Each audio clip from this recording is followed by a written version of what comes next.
Hello, welcome to City of Sydney Reboot. I'm Rebekah Campbell from Zambesi.com and I'll be hosting this event today.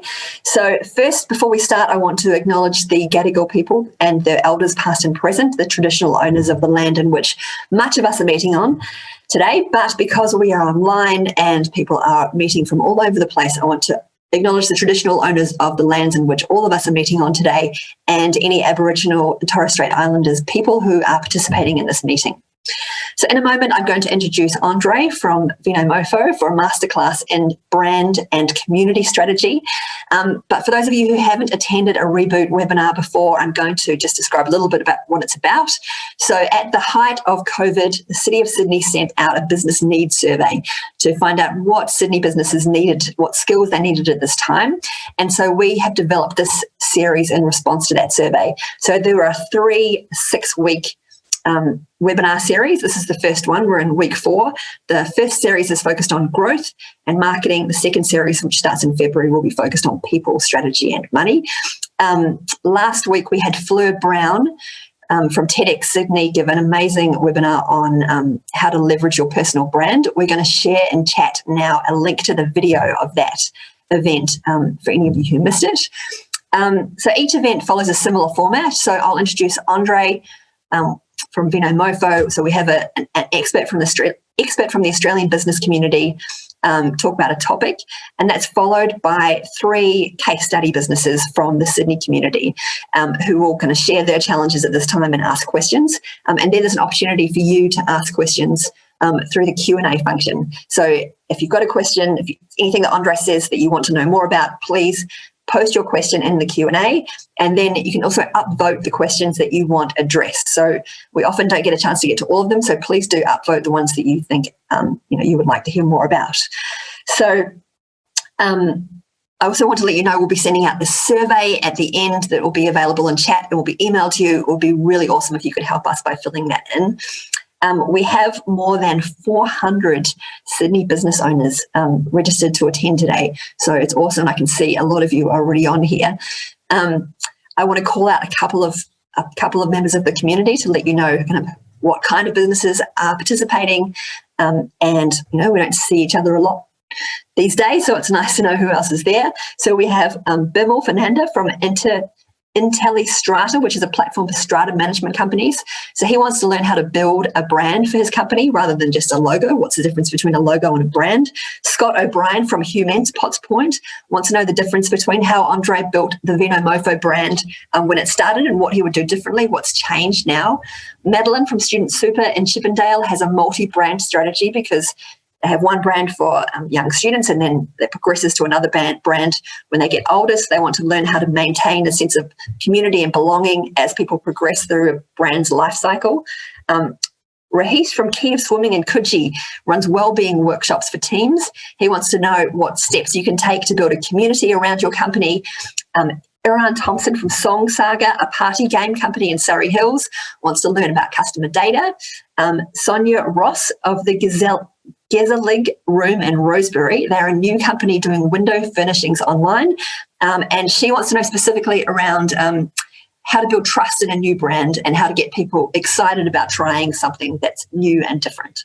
And there's a whole lot of other questions that you posted when you registered for this event. We have forwarded them to Andre and many of them will get addressed today. And then also a reminder, please use the Q&A function. So I'm now going to hand to Andre to share his wisdom on brand and community strategy. So Andre is co-founder and former CEO of Vinomofo.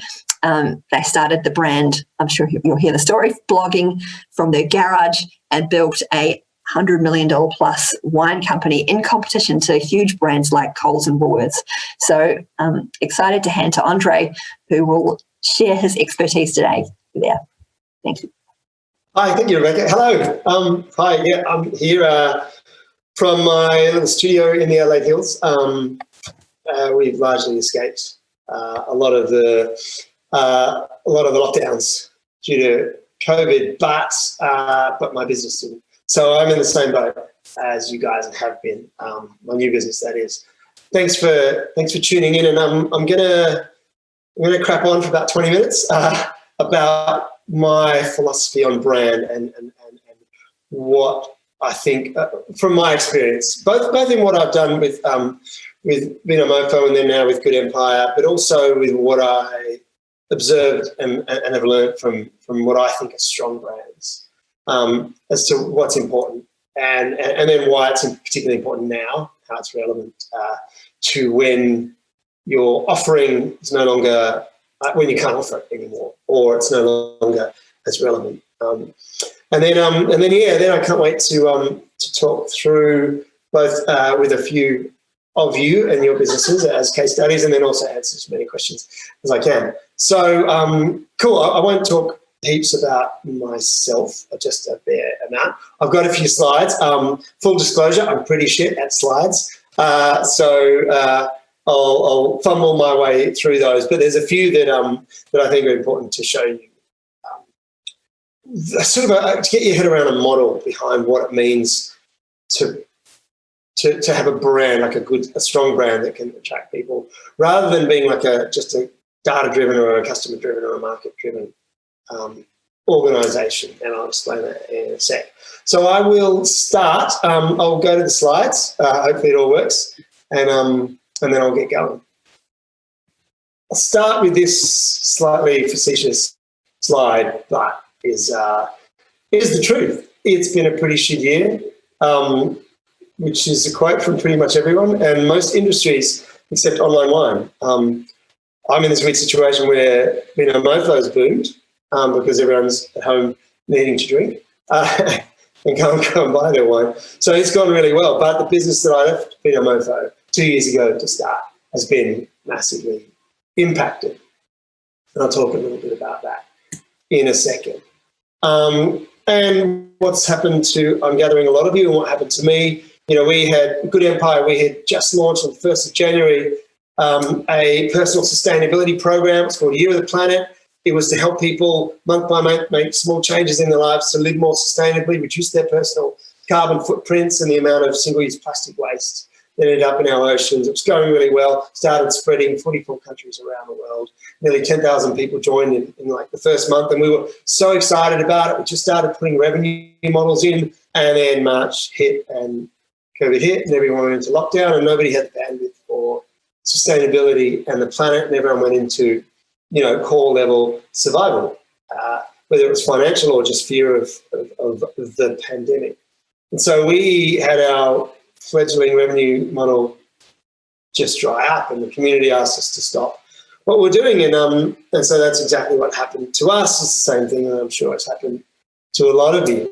You can't travel, if you're in Melbourne and for a time in Sydney, and maybe again in Sydney, restricted retail, large-scale unemployment, general uncertainty that has impacted some industries. Some have gone well, some have not, right?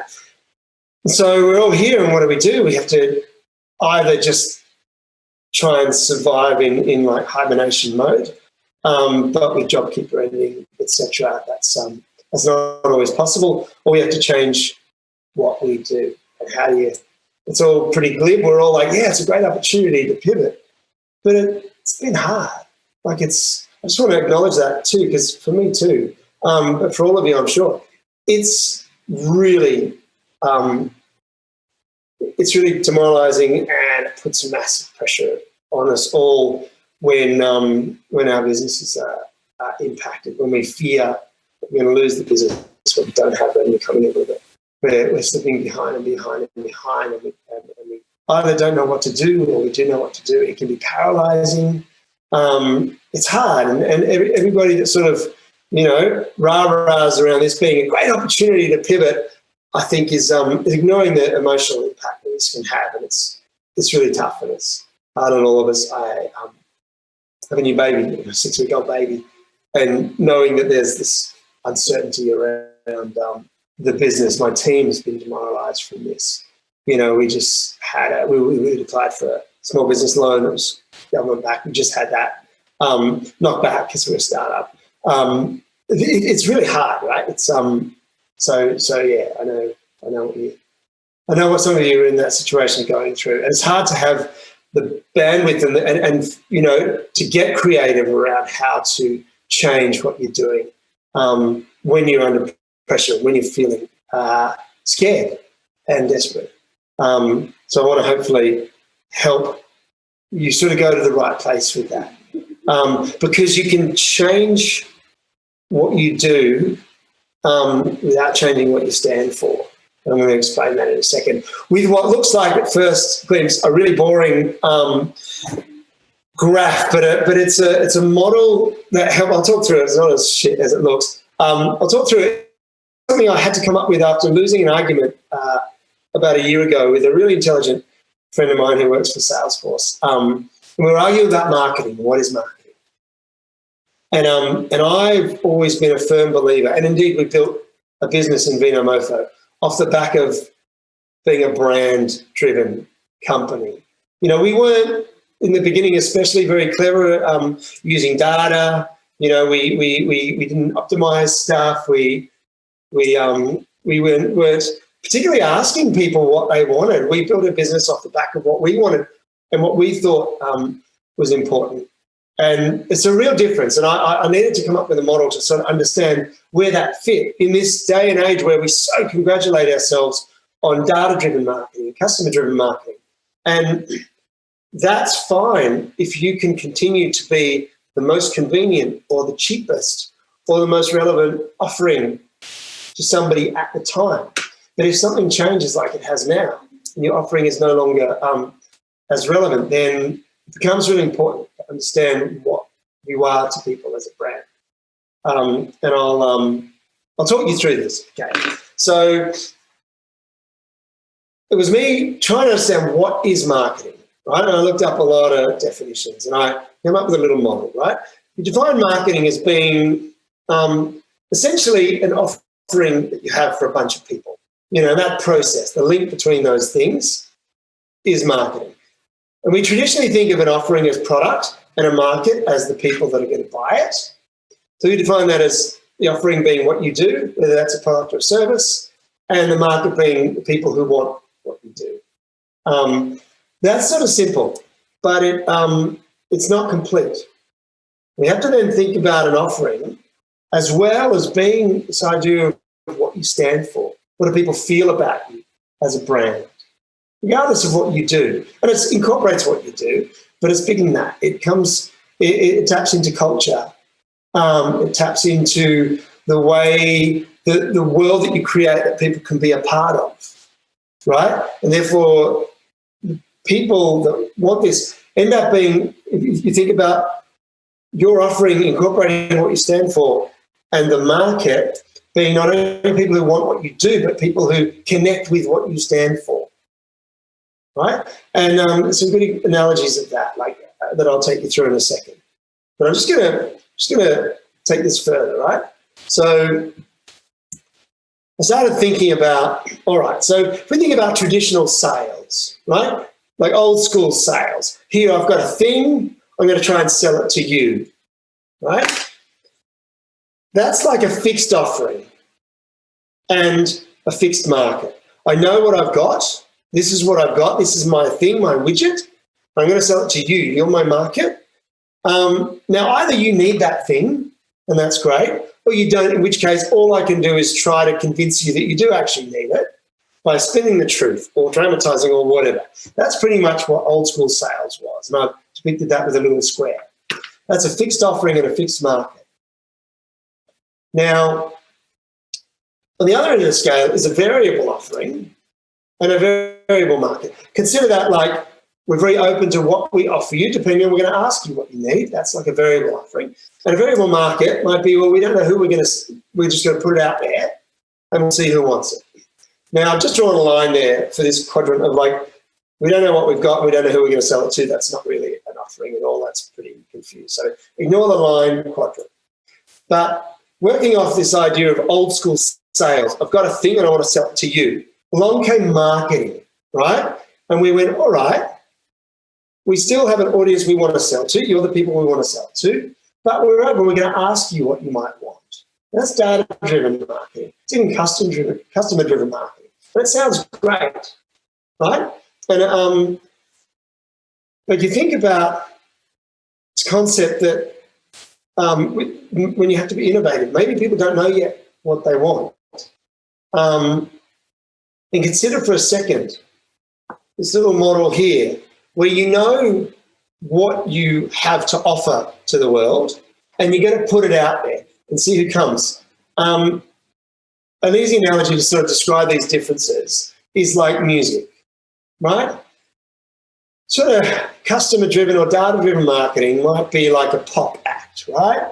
So cool, it might be One Direction or whatever. You know, we sort of go, okay, we know what people like to hear. We're just going to put together an offering that suits them. I don't think you change the world with that. Sure, you can sell a lot of records because everybody likes what they want, but you're not really going to create a lasting impact and change anybody's lives. Now, brand-driven marketing is we know what we want to offer because it comes from within us, and that's what we want to offer the world. That's what we want to stand for. And we're just going to put it out there and see who comes, and our community will build around that. That's, you know, Bob Dylan and the Beatles and a lot of artists who just created something because it was in them and it was their music. And a lot of great game-changing businesses who came and brought something new in. But also this is where I'm at when I talk about brand-driven marketing. And the reason, to me, it's really important is because it creates a connection that's stronger than your price point. It's stronger than the convenience that you can offer. And it lasts longer than being the fad. The pressure on, and I know, having watched Vinomofo, the pressure on you as an organisation, when somebody's only buying from you because it's the most convenient or the cheapest or whatever sort of their head is saying makes sense, it's very hard to create lasting loyalty there. Whereas if you create a brand that stands for something and means something to people, you're creating something that people can feel a part of. And have a think about what that is to you or has been in your life. And maybe it's not, you know, something you bought from recently. You know, think about a show or maybe it's clothes you wear or music you listen to that makes you part of your identity. That's what a strong brand can do. Now, you know, and that taps into something deep in us. So for me, you know, I'm 48. I was a nerd in high school and, you know, I was just bashed every day because I went to a school that didn't really value nerds. And I had no role models. And, you know, that was a real impact to me. And I hid out in the library playing Dungeons and Dragons with 3 other misfits in my school, just feeling like we did not belong anywhere. And so baked in is that for me, when Stranger Things launched, I'm watching these kids, I'm like, that's me. That was me. And it so touched me. And I was trying to explain to my kids how that was to be a nerd in an era before Facebook and Mark Zuckerberg and where we have nerd role models now. And how lacking in, I didn't feel I had a place in the world. And then as a teenager, along comes this brand, you know, and starts talking about the misfits and the ones that don't think the same. And they paint a picture and they say, these are the ones that are going to change the world. And I gravitate to that, you know, and that brand was Apple. And I didn't have a significantly greater product at the time, certainly wasn't cheaper, but I just felt they're talking to me. It's just they understand me. And I bought, you know, first MacBook or whatever it was called back then at age, you know, 20, and I've stuck with them since. And since, you know, since people have launched better products and better, but that what they stood for, what they said they stood for, and what I felt they made me feel, this world, like that, I wanted to feel part of something. I was obviously looking for community to feel part of, and they created that for me. And clothing brands often do that well, and bands do that well. And that is what it is for a brand to stand for something. That is what it is to create something really powerful and a powerful connection with somebody. And that is, to me, what creating a strong brand is. And with, I'll just go off the slide for now. When we launched Vinomofo, right, we came in and went, how can we be better? How can we have a better offering than like Woolworths, you know. They've got so much money and they got access to so much wine. They own so many wine patents. We realized that we could be, you know, a couple of wine people in a garage. We could be more authentic that way. And we could change the language of wine. We could be a little looser, a little more fun. And they couldn't do that because they were always going to be perceived as a corporate. No matter what they did, they could try and hire someone to sort of be the same. But that was all we had. And we wanted to make wine more approachable. We felt it was really, we felt that it was really elitist and really conservative, and we thought we didn't relate to that. We were, you know, we were just in our 30s and late 20s, and you know, t-shirts and sneakers and jeans and occasional bad language, but we liked wine and we were happy to spend money on wine. And nobody was really inviting us. Nobody was saying, yeah, we're for you. And so we created that, and we realized that there were actually thousands of people that felt the same way. And that's what built the brand. Yes, our offering was pretty good. We had a good price on good wines. But people joined because we, you know, our name, it was off the back of Wine Motherfucker. Not because we wanted to be, you know, all racy and challenging. There was a private joke behind that. But even calling ourselves Vinomofo, it created, you know, an environment where people went, yes, you're for me, or no, you're not for me. And for the people that, yes, you're for me, they felt strongly about it.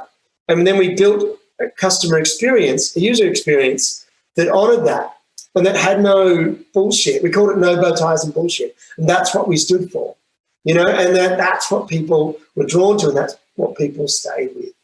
And that's how we built a community. I remember when I started Good Empire, you know, all I knew that I wanted was to try and I wanted to be able to not just keep complaining about the world at dinner parties. I wanted to be able to say to my kids and their kids that I tried to do something about it. I tried to help, you know, turn around climate change. I tried to help, you know, end hunger. I tried to help, you know, in my small way. Whatever, I tried to do what I could do. I didn't just sit idly by.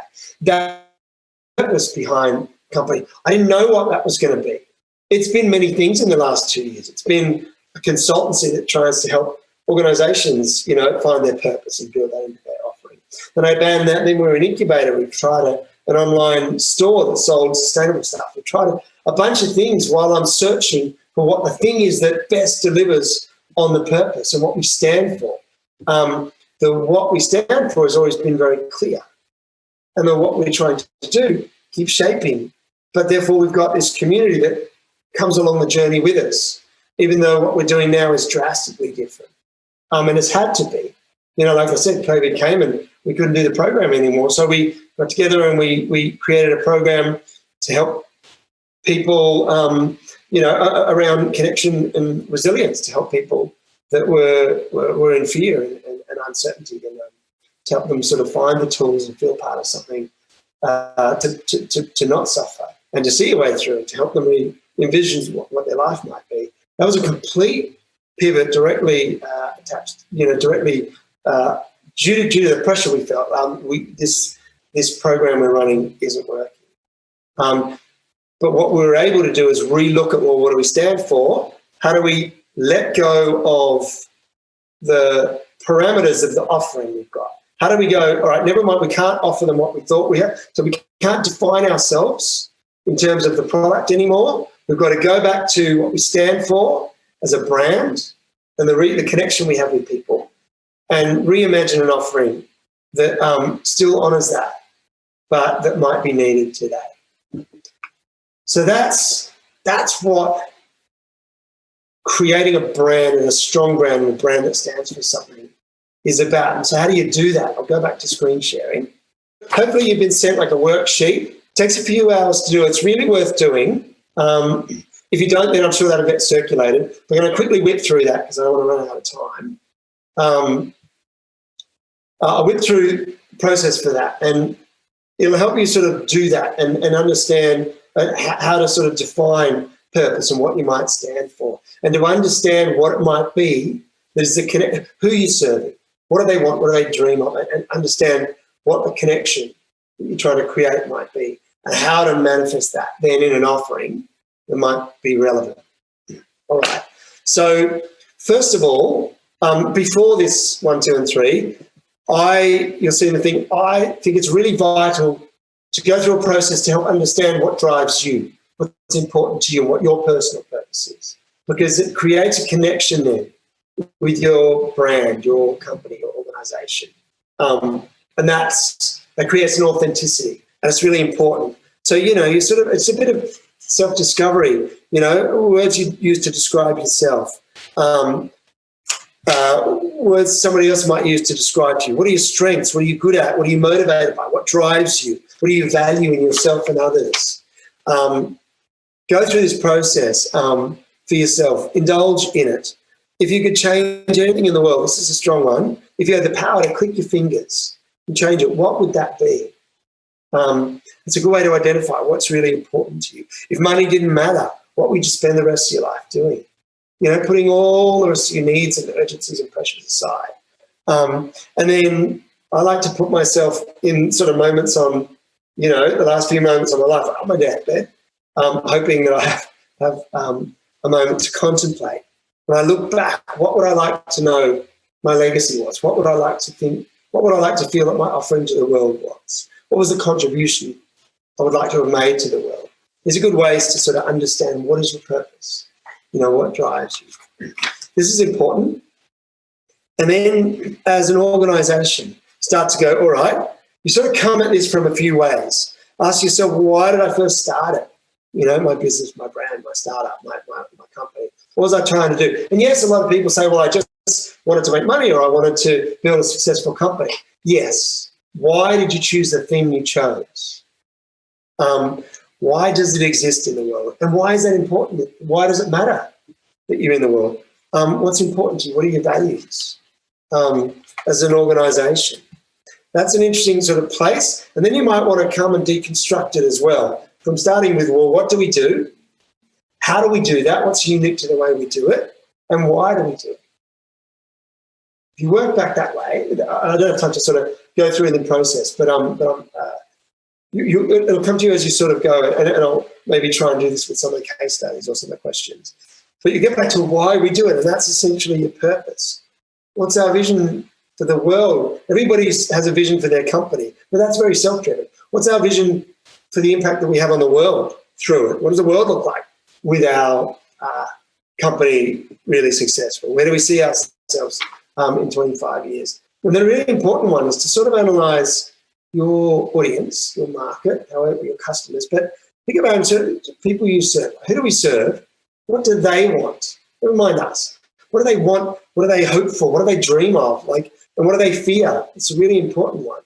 And what is it that we stand for that might connect with that? What are we in the same community around? That connection is really strong. What do we want them to feel and think about us? That's a place to get really honed into that place of connection. Because that connection then becomes something you connect around that's stronger and more long-serving than just your offering, than the fact that, they need this thing that we make. When you think about brands that have done this really well, I use Apple as an example, and I always like to use it. It's sort of a bit, I don't know if it holds true now, but when we think about Apple when they were, when they were the alternative to PC, and they really stood for something where creatives and really sort of went, you really had this concept of, I'm an Apple person, and when the phone came out, and you really sort of look at people who had a Samsung phone or whatever, or a BlackBerry at the time, and it was a world of difference. There was a difference in identity, what you stood for, and to me at the time, I remember a Samsung phone didn't really stand for anything the same, and a lot of apparel brands really nail this as well. But so do you think about when Uber first came out, for instance. Yes, they had a different product, but the people that really went into it and adopted it, you really sort of became, I use Uber, not taxis. It really became this world of difference. It really started to divide people, in what you did. And that was as well around the brand that they built and what you felt as a user.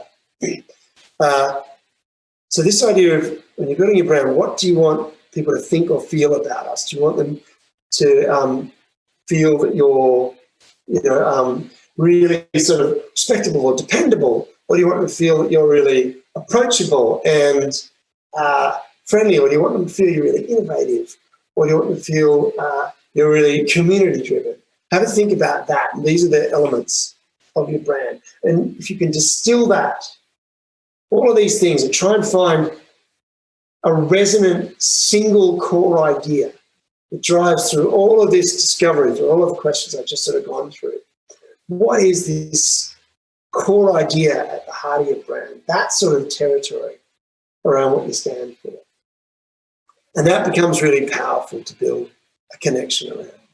And then you take that and you really look at, all right, how might we deliver on that as an offering if we have to change that? How might we, how might that turn into a product offering? Re-looking at what do our people need now?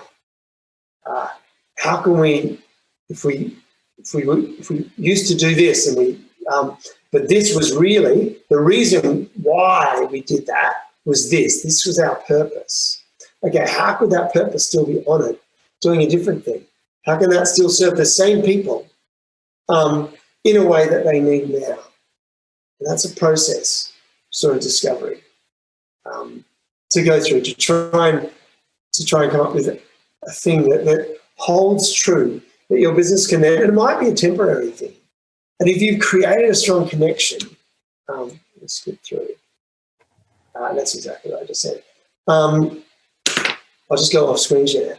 If you create a connection that is genuine, that is stronger than just the product offering that you have at the time, then people will come along the journey with you. And even if it's temporary, and then when retail is fully thriving again, or whatever the case might be, is happening again, maybe you go back to what you were originally doing or what you're planning to do, that the people will come with you on that journey. And I've seen some really strong restaurants, do that really well. They've switched to being online providers.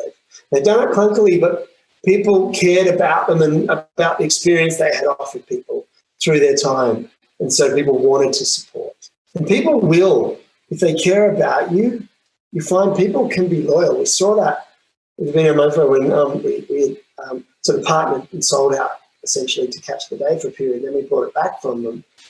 We lost a bunch of people because they thought we'd sold out, and then they came back when we announced that we brought it back. And there was a real sense of returning loyalty because they felt, we liked you better this way, and we felt you needed us again.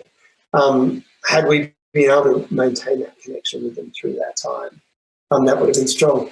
Opening up, becoming vulnerable and sharing about your experience rather than trying to stay being everything's okay, we're really professional through this. People are all going through a vulnerable experience. They're open to you being vulnerable as a brand, I think. Don't be afraid to do that. But yeah, that is to me what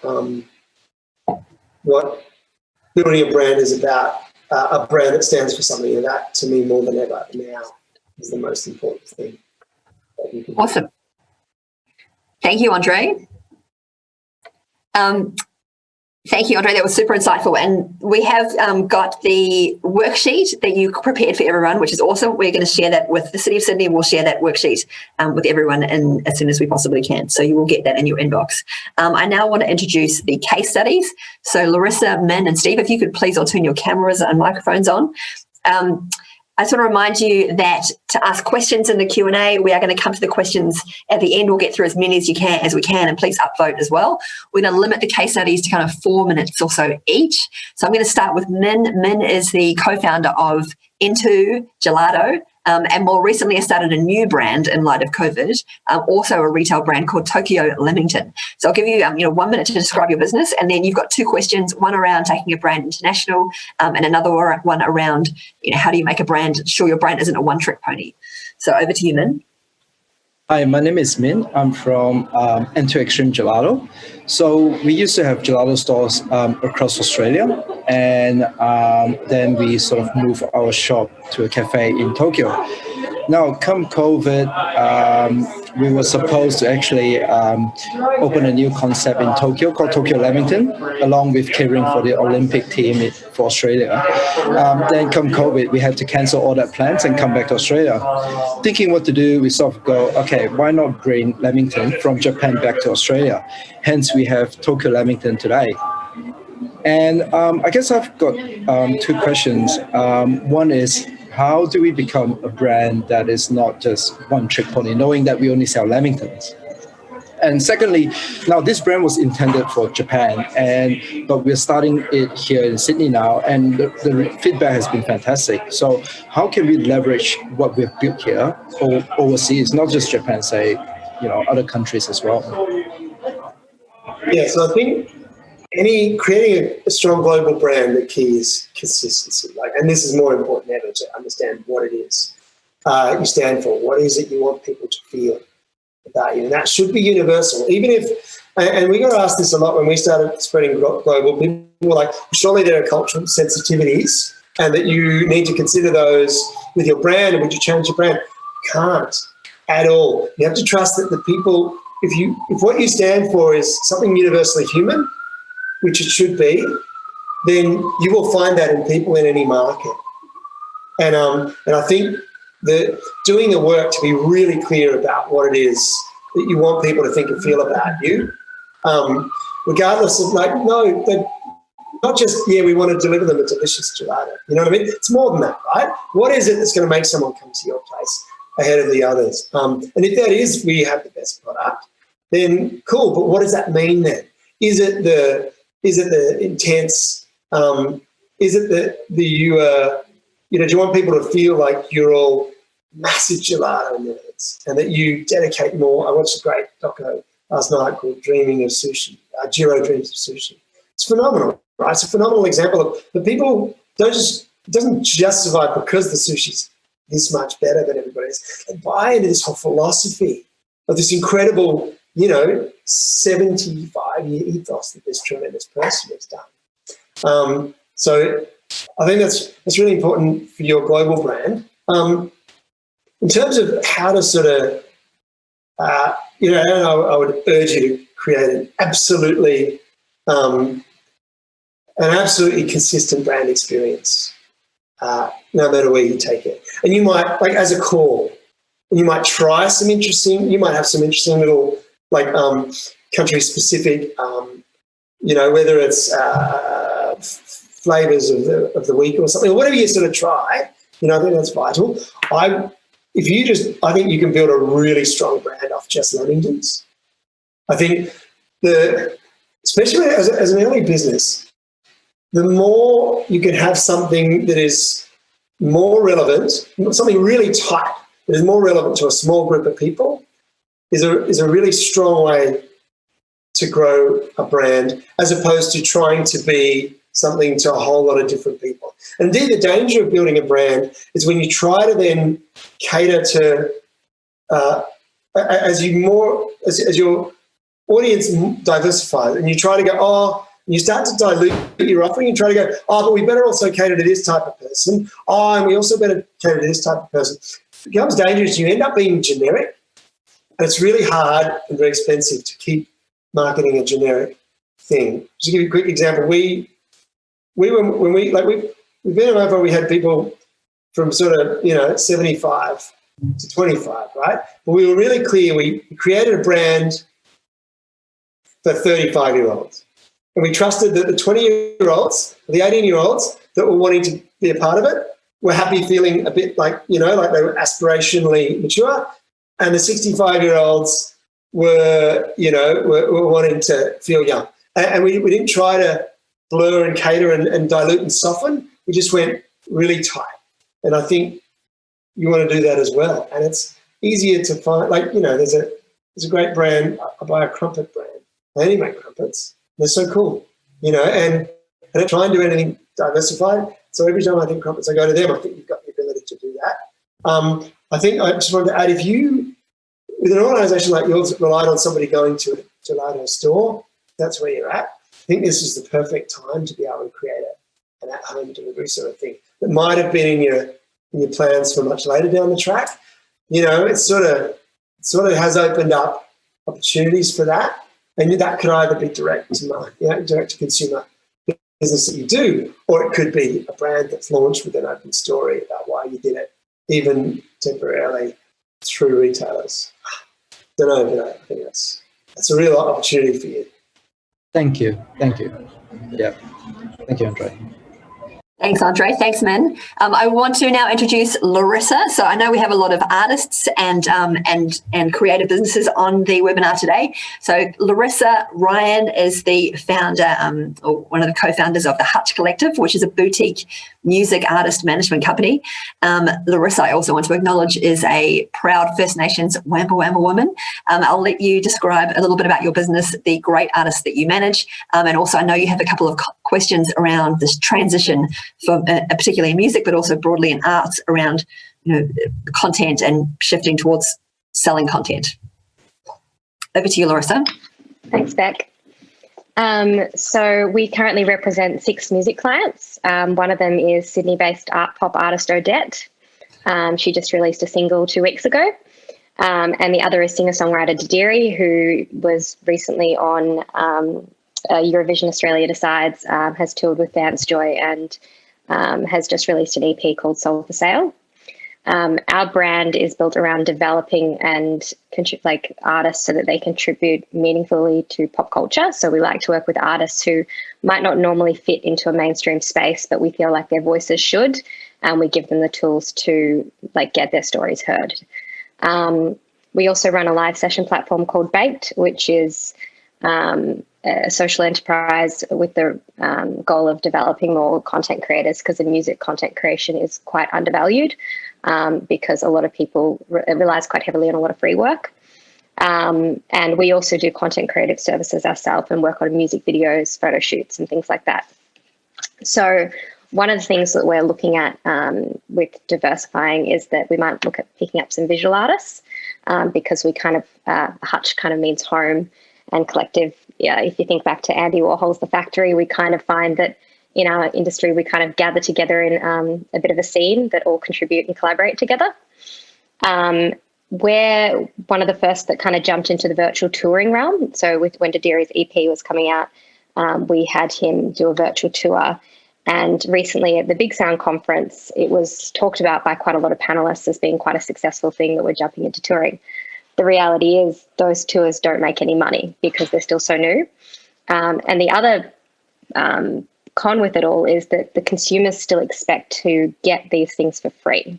So on Instagram, for example, if you're watching an artist performing on a live stream on Instagram, that's the one spot where if you're watching music, the artist is earning nothing. If it's Facebook, they earn something. If it's YouTube, they're earning something. But on Instagram Live, they earn $0 unless you give them something. So what we're wanting to know is, for instance, we also did organised for a friend's band client liaison. We did something for KFC where they did a performance on the KFC channel, and it worked for them. But something we've noticed is Australian businesses often don't really do much with Australian music, and I don't think they quite understand the value of how big the music scene is in Australia. It's like a $24 billion industry, and it would be really cool to kind of know how better to pitch more commercial brands to work more with music. Yeah, and I really like your business, and the 3 case studies get increasingly difficult in terms of impact from COVID, right? Because you've had a massive disruption 5, 6, 8 years ago, you know, when record sales no longer delivered the revenue that they did, and so everyone switched to touring, and now touring you can't tour. I think if you go back and you really figure out exactly in detail what it is that you guys, what your purpose is between artists and listeners, right? And that you and I felt like this was an opportunity to deliver even more on that. And I felt like, ask yourself, what would people pay for with an artist? Because virtual touring is a step back in the experience, right? So what could you do that's a step forward in the experience? Would your artists be prepared? So for me, if I had an opportunity to listen to a private concert that I had to pay money for, that I got to then have a chat and ask questions of the artist afterwards, like on Zoom or whatever, that would be an incredible experience for a band that I liked. And all of your artists have got a small following. So, maybe this is an opportunity for artists to shift their revenue stream to being less broad and delivering much more intimate experience for fewer people. I didn't have any brainwaves. I read your questions and I was a bit stuck and I didn't see immediate enormous potential through the corporate channel through this time, to be honest. But it's not to say it's not an avenue. I think the thing that jumped out to me was this idea of, right, how could you guys, I was thinking, could you guys create a show instead of being promoters pitching to other promoters or concert venue, tour operators? Maybe this is you need to create a show, create and build an audience for your artists that is around a format that's much more, that can somehow deliver more, and therefore people that love these artists would be willing to pay for it. Could you get someone to pay $50, to be able to have a session, an intimate session with this artist, that they love and have followed? What an opportunity. And I was thinking, there's this OnlyFans thing is taken off. And I know it's mostly porn now for a lot of artists, but they're apparently trying to change it so that it's just a real intimate backstage offering for people that, in another way. It's literally a way for you to have a close connection with the person or artist you follow. There might be something in that for you guys. And what does that look like in connection with, I don't know what your brand stands for, but, it might just be an opportunity for you to really differentiate around that. Larissa, do you have any follow-up questions? Is there anything else you'd like to know? You had a question, I think, around your management company as well, around content. It's more on this as well, by the way.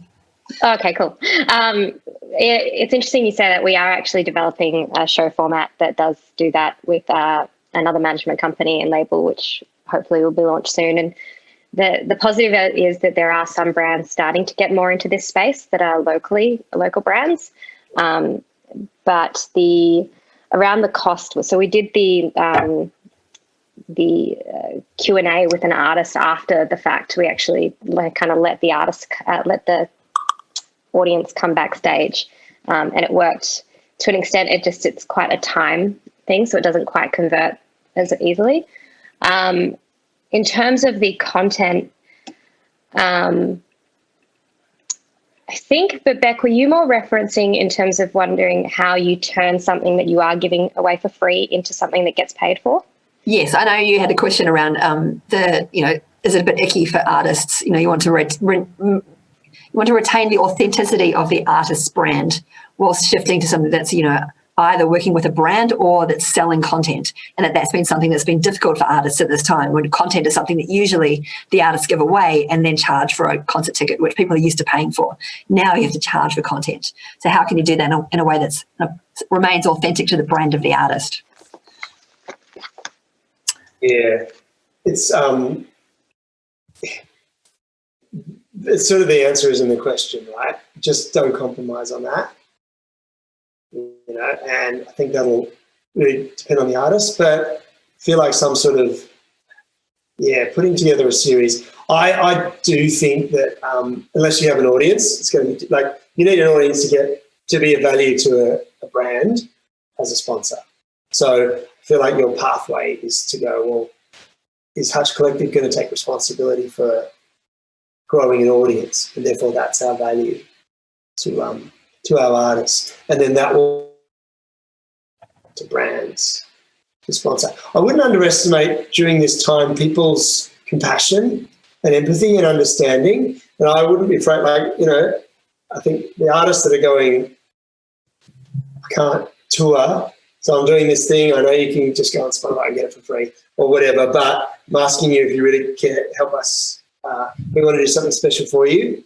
Help support us. I think the same goes with as a brand. Think, don't be afraid to be vulnerable and own the difficulty of what it's, and that everybody understands that it is a bunch of humans also trying to survive and stay true to what they're doing. I'll keep that at the core.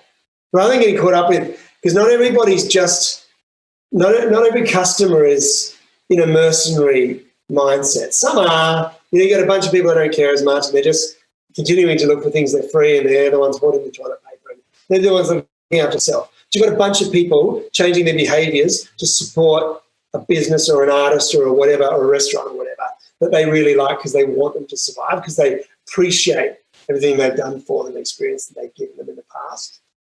I wouldn't be afraid to go all in on that. Awesome. Thank you, Larissa, and thanks, Andre. We're going to go to our last case study and then we're going to shoot through questions. Steve, and we have got increasingly difficult, I guess. Steve has a business called I Fly Flat, which is a travel business helping people buy business class tickets and also collect air points. So, yeah, challenging time. If you can describe briefly, your challenge and the question that you have for Andre, which is around pivoting. Thank you. Thanks, Rebekah. So, as you know, we have a travel business and we focus on using frequent flyer points to fly. And when you do that, you can fly business class for price of economy. So, obviously, the first question is, I think everyone's assuming that hopefully business will return to normal at some time. But with our brand, people know our brand, but they don't really know what we do for them. So until they've come to try to use their frequent flyer points to book a flight, and they find it extremely difficult, or they book it, but then they never realise that they could have flew for maybe a quarter or a third of the price. I guess the question is, they don't know what they're missing out until they've actually screwed up in a way. How can we establish our brand so therefore people are clear on what service we offer so that they use us at the start versus at the end? Well, I think what you want to do is create a tension point. So something really effective in marketing is this tension leverage, right? You've got to awaken the fear of something that someone's missing out on, or something might happen. That's manipulative.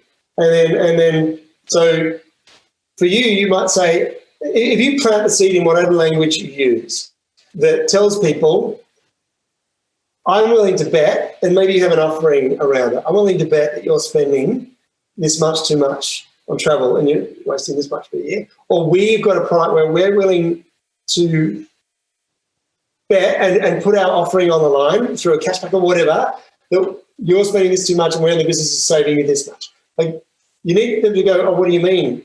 I must be. They don't need to have experienced it to know. You can tell them that they're doing it, because you can run a content series that's literally like articles and case studies on going in and analysing business, or you might offer for free to analyse how much you could save. I've got a friend who's got a great super thing for women as well, where they've got their initial acquisition tool. The first experience that they market people with is a little tool that shows me that I'm actually losing 100 grand in super with the fund I'm with.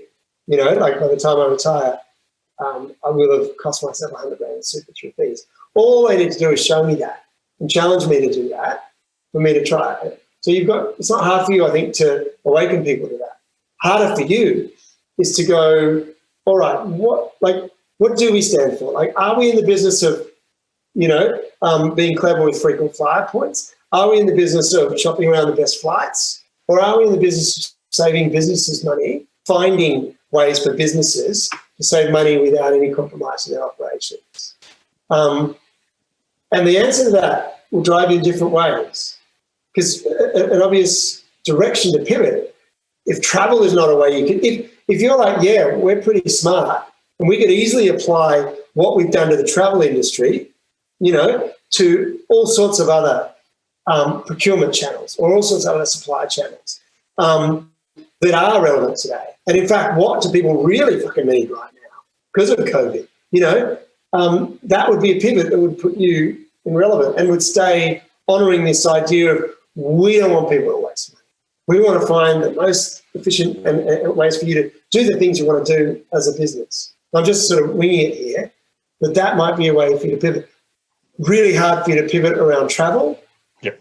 If travel's not happening, unless you just went bang and you applied the same thing in Australia to domestic travel, right? And if you could find, which is ramped up, but I'll put it to you that business hasn't ramped up, business domestic travel hasn't ramped up. And I'll put it to you that's going to be pretty hard. So maybe you got to apply the same thing to, I don't know what, but that would be interesting for you to.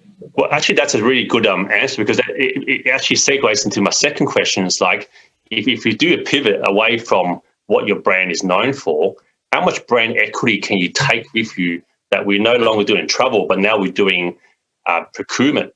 Like the I Fly Flat brand doesn't sound anything right when you're trying to sell widgets. Yeah, no, that's exactly right. And that's where the consistency has to come. If you want to bring your customers along the journey with you, the consistency has to come with, we haven't changed what we stand for. We haven't changed our purpose, why we exist for you. We've just got a different way to do it, which right now is even better for you. And I think that's the key. Yep. Carrying the brand equity. And I like it. You've got the right idea. It's really important that you try and find a way to continue the brand equity. Otherwise, you're just kind of starting again. And then when, and maybe that opens up something new and better. Like it's not unusual. Like, it's a good story. Airbnb, they literally had a breakfast cereal that they marketed in the beginning. So they're trying to find ways for revenue. They go, well, we're Airbnb, that's bed and breakfast. Let's do a breakfast and see that as a cash flow fund. Now, that's not going to set the world on fire, but it's cute, right? There's a link, and you can tell they obviously still went, we don't want to just suddenly, help someone book flights. We want to stay true to the area of what we do. I think it's really important that you do that.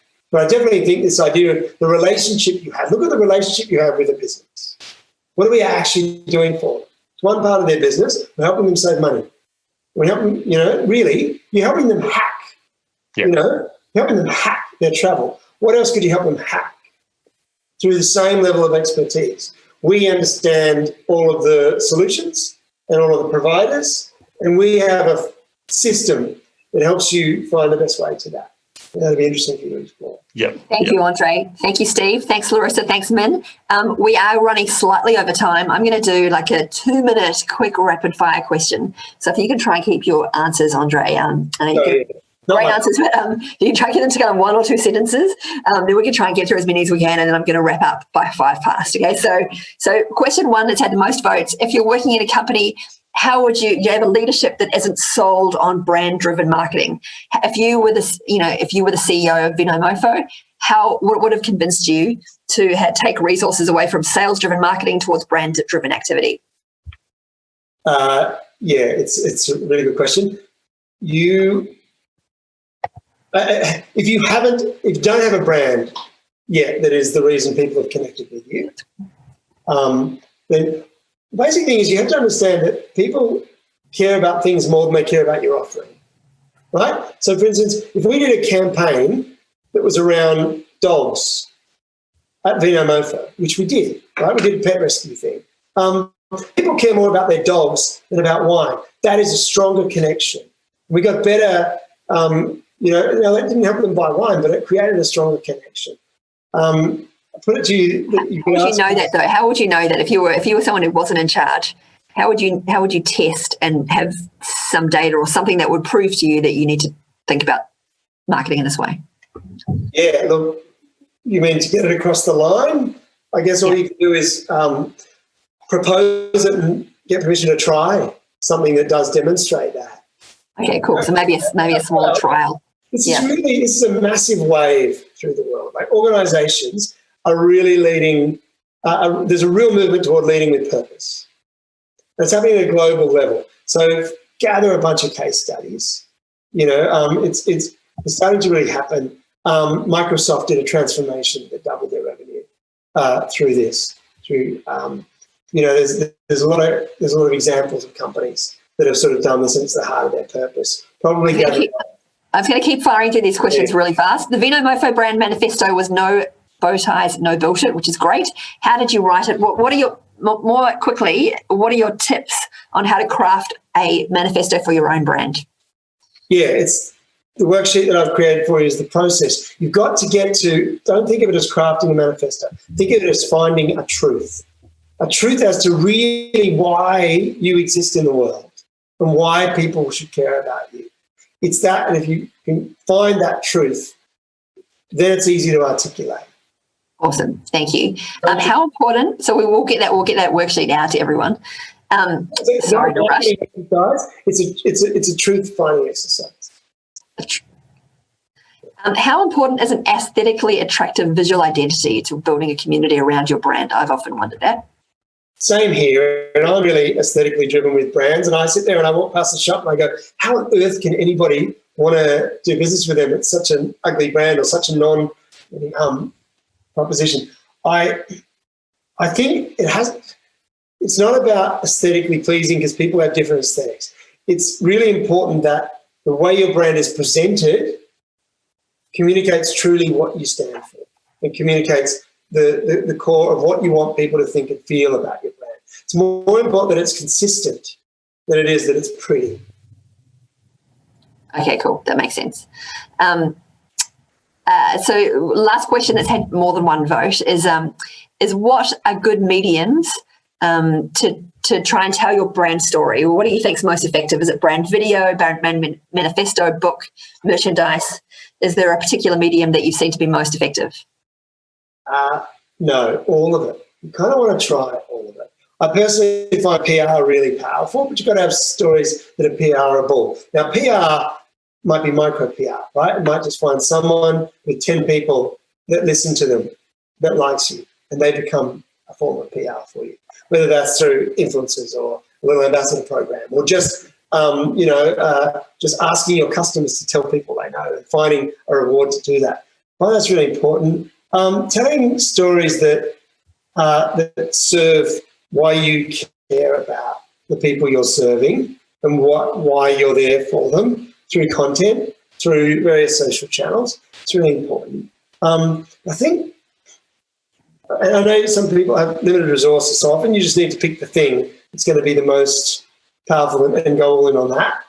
But just think, where are the people? What do they care about? And how am I going to be able to demonstrate that through content or through an offer or through some form of advertising or through some form of investment? Thank you very much, Andre, and thank you everyone for your questions. So you'll see there, Andre has put together an awesome worksheet which we are going to share with everybody. You'll have that emailed to you, and also there will be a video of this that has been made and will be available at the next webinar next Monday. So I just want to start wrapping up by thanking Andre, Min, Larissa, and Steve for taking the time to share with us today. I want to point out the events that we have coming up. So there's 2 more events left in the series. Next week, we have an awesome killer content strategy with Chris Wirasinha